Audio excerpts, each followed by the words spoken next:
Good evening friends, welcome to our YouTube channel जिसका नाम है खड़ूस मास्टर। आज हम पढ़ने वाले हैं इतिहास का प्रमुख चैप्टर जिसका नाम है मौर्यकालीन साहित्य। मौर्यकालीन साहित्य most of the exam competition में इनके क्वेश्चन आते रहते हैं। तो हम पढ़ने वाले हैं मौर्यकालीन साहित्य। मौर्य के इतिहास को समझने के लिए सबसे बड़े लिखित दस्तावेज है, कॉन्फिडेंशियल दस्तावेज है, वो है मौर्यकालीन साहित्य। मौर्य काल का जब भी कोई नाम लेगा तो हमें दो नाम हमारे मस्तिष्क में आते हैं। कौन कौन से? एक तो चंद्रगुप्त मौर्य और उनके महानतम गुरु महान विभूति जिनका नाम है चाणक्य।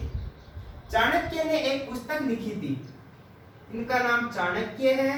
चाणक्य और इनको कौटिल्य के नाम से भी पुकारा जाता है। इन्होंने एक पुस्तक लिखी थी जिसका नाम है अर्थशास्त्र।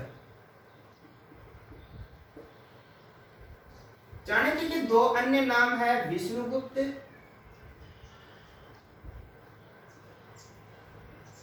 और द्विजर्षभ। द्विजर्षभ क्या होता है? द्विजर्षभ मीन्स होता है ब्राह्मणों में श्रेष्ठ। तो चाणक्य जो जिनका नाम कौटिल्य, विष्णुगुप्त और द्विजर्षभ के नाम से इनको प्रसिद्ध किया गया है। इन्होंने एक पुस्तक लिखी थी, क्या नाम है उसका? अर्थशास्त्र। वर्तमान में अर्थशास्त्र को किन किन नामों से पुकारा जाता है? तो अर्थशास्त्र को राजनीतिक शास्त्र भी बोलते हैं, राजनीतिक विज्ञान, राजनीतिक विज्ञान के नाम से भी जाना जाता है, राजनीतिक विज्ञान। इसका एक अन्य नाम कौन सा होगा? इसका एक अन्य नाम है पहली लौकिक पुस्तक। पहली लौकिक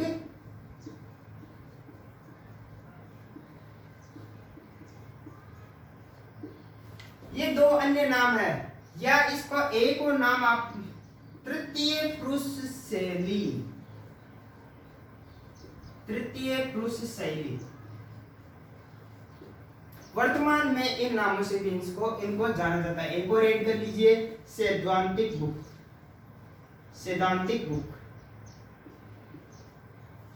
तो अर्थशास्त्र को चार अन्य नामों से भी वर्तमान में पुकारा जाता है: राजनीतिक विज्ञान, पहली लौकिक पुस्तक, तृतीय पुरुष शैली और सैद्धांतिक पुस्तक। तो ये तो रहा पहला जो मौर्यकालीन साहित्य है जिसको इन नामों से पुकारा जाता है। चाणक्य चंद्रगुप्त मौर्य के महानतम गुरुओं में से एक थे, जो उनके जिन्होंने उनको राजा बनाया, उनको शिक्षा दीक्षा सभी प्रकार की शिक्षाएं प्रदान की। चाणक्य को, कौटिल्य को भारत का मैकियावली, मैकियावली के नाम से भी जाना जाता है, कहा जाता है। विश्व भर में प्रसिद्ध है मैकियावली की द प्रिंस। मैकियावली की, दोस्तों ध्यान में रखना, मैकियावली की द प्रिंस नामक पुस्तक है जो विश्व भर में प्रसिद्ध है। जैसे अरस्तु की पॉलिटिक्स प्रसिद्ध है, उसी प्रकार से मैकियावली की पुस्तक विश्व भर में प्रसिद्ध है। और भारत का मैकियावली कौन है? कौटिल्य, चाणक्य को माना जाता है। क्लियर? चलिए आगे चलते हैं। अब देखिए, चंद्रगुप्त जो मौर्य थे तक्षशिला महाविद्यालय के आचार्य थे। तक्षशिला वर्तमान में पाकिस्तान के रावलपिंडी जिले में स्थित है। देखिए कौटिल्य के अर्थशास्त्र में क्या था? कौटिल्य, कौटिल्य मीन्स कुटिल बुद्धि का, कौटिल्य का अर्थशास्त्र। अर्थशास्त्र में क्या क्या अंकित था? तो देखिए कौटिल्य का अर्थशास्त्र पहले सर्वप्रथम ताड़पत्रों पे लिखा गया था। इस पे लिखा गया था, ताड़पत्रों पे लिखा गया था। और इसको तंजौर का जो ब्राह्मण था, तंजौर का एक ब्राह्मण परिवार था, तंजौर का एक ब्राह्मण था, उसने क्या किया? ये जो ताड़पत्रों पर उसकी जो अर्थशास्त्र थी उसको ले जाकर मैसूर का पुस्तकालय अध्यक्ष था, मैसूर का पुस्तकालय अध्यक्ष,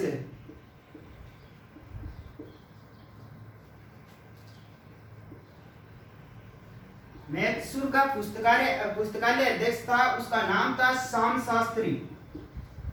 श्याम शास्त्री को 1905 में ले जाकर ये ताड़पत्रों की पुस्तक उनको थमा दी।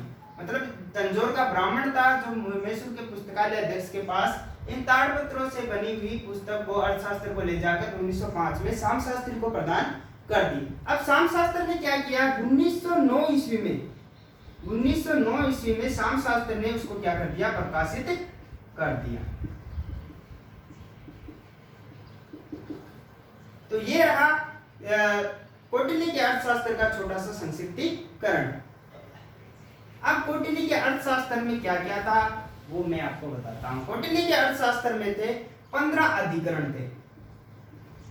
15 अधिकरण या उसको भाग भी बोल सकते हैं। 15 अधिकरण में कौटिल्य हमेशा अर्थशास्त्र में किसी राजा का वर्णन नहीं किया, किसी चीज का भी वर्णन नहीं किया। राजा को कैसा होना चाहिए, उसकी राजनीतिक पॉलिसी क्या होनी चाहिए, उसी के बारे में उसने वर्णन किया है। तो 15 अधिकरण में उसने राजा कैसा होना चाहिए, उसकी न्यायिक व्यवस्था कैसी होनी चाहिए, इन सबको और दास प्रथाएं उन सबको इसमें अंकित किया है। इसमें 180 प्रकरण थे। प्रकरण मीन्स प्रसंग, 180 प्रसंग थे इसमें और 4000 श्लोक थे। 4000 श्लोक मीन्स क्या हो गया, ये कौन सी भाषा में लिखी हुई थी, संस्कृत भाषा में लिखी हुई थी। क्लियर। तो ये जो है ये जो मौर्यकालीन साहित्य का सबसे प्रमुख भाग था कौन सा, ये अर्थशास्त्र। और अर्थशास्त्र को लिखा था कौटिल्य ने। तो सबसे महत्वपूर्ण मौर्यकालीन साहित्य में आता है कौटिल्य का अर्थशास्त्र। देखिए मौर्यकालीन साहित्य दो भागों में विभाजित थे, एक तो देशी और एक विदेशी। तो ये तो देशी में आता है और विदेशी। देखिए विदेशी साहित्य को हमेशा कॉन्फिडेंशियल माना गया है। क्यों माना गया है, क्योंकि जो देशी लोग थे वो एक राजा के अधीन थे और वो क्या करते थे, राजा की कभी बुराई नहीं करते थे। उनमें जो गुण और उनमें जो दोष थे उनको बिल्कुल भी नहीं देखा करते थे, उनको नहीं लिखा करते, उनके केवल गुणगान ही उनमें लिखा करते थे। इसलिए जो विदेश के जो पुस्तकें हैं, विदेशों के द्वारा जो लिखी गई पुस्तकें हैं उन पर ज्यादा विश्वास किया जाता है। इसी प्रकार से मौर्यकालीन में लिखी जाने वाली सबसे प्रमुख पुस्तक है मेगस्थनीज की, कौन सी, इंडिका।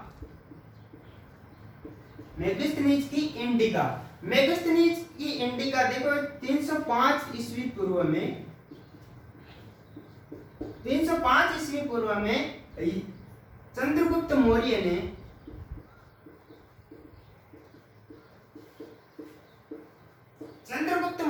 ने किसी को हराया था। क्या नाम था उसका, सेल्यूकस। क्या नाम था, सेल्यूकस।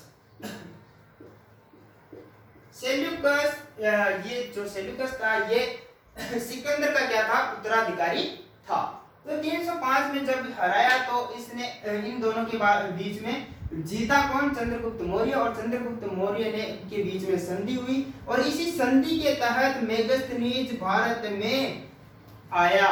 में आया किसका, इसका दरबारी बनकर, राजदूत बनकर। ठीक है। और मेगस्थनीज की जो इंडिका है वो अपने मूल रूप में नहीं है। मूल रूप में मतलब लिखित अवस्था में नहीं प्राप्त हुई है, मूल रूप में कभी भी प्राप्त नहीं हुई है। अब हमें कैसे पता चला कि मेगस्थनीज ने इंडिका में ये लिखा है वो लिखा है, वो कैसे पता चलेगा, तो वो मैं बताता हूँ। यूनानी लेखक थे उन्होंने क्या किया था मेगस्थनीज की इंडिका का बार बार जिक्र किया। वो कौन कौन से थे, एक तो एरियन था, और कौन था,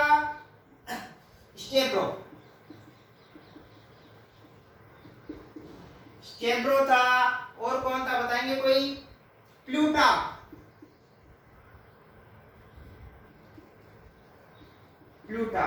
इत्यादि। इन्होंने क्या किया था, अपनी पुस्तकों में चंद्रगुप्त मौर्य के बारे में लिखी हुई मेगस्थनीज की इंडिका के बारे में इन्होंने वर्णन किया। इन सभी के जो वर्णन है उनको एकत्रित किया गया और उनका एक प्रति तैयार की गई और उनको नाम दिया गया मेगस्थनीज की इंडिका, जबकि ये मूल रूप में प्राप्त नहीं है। और इसने मेगस्थनीज ने पाटलिपुत्र को, जो उनकी राजधानी थी, मगध की राजधानी थी, उनको किस नाम से बोला, पोलीब्रोथा। इतना ही समझ में आता था इन लोगों को, पाटलिपुत्र पॉलीब्रोथा नाम से नाम दे दिया अपना। चंद्रगुप्त के काल में इसने अपनी पुस्तक में क्या लिखा, चंद्रगुप्त के काल में क्या थे, लकड़ी के महल थे।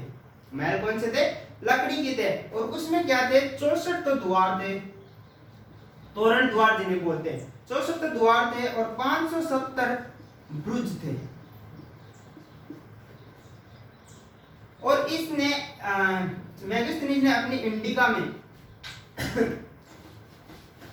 मेगास्थनीज ने अपनी इंडिका में उत्तरापथ का विवरण भी दिया है। उत्तरापथ क्या था दोस्तों, उत्तरापथ बताएगा कोई?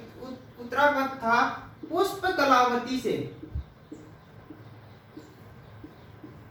कलावती से लेकर ताम्रलिपि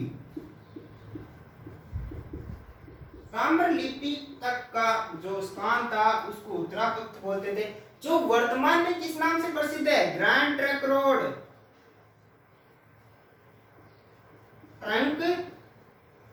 रोड इस नाम से प्रसिद्ध है। इस उत्तरापथ का विवरण भी मेगास्थनीज की इंडिका में मिलता है। तो ये दो प्रमुख साहित्यिक स्रोत थी। हमारा वीडियो आपको कैसा लगा? अगर अच्छा लगा हो तो लाइक, कमेंट और शेयर करना ना भूलें। Thank you.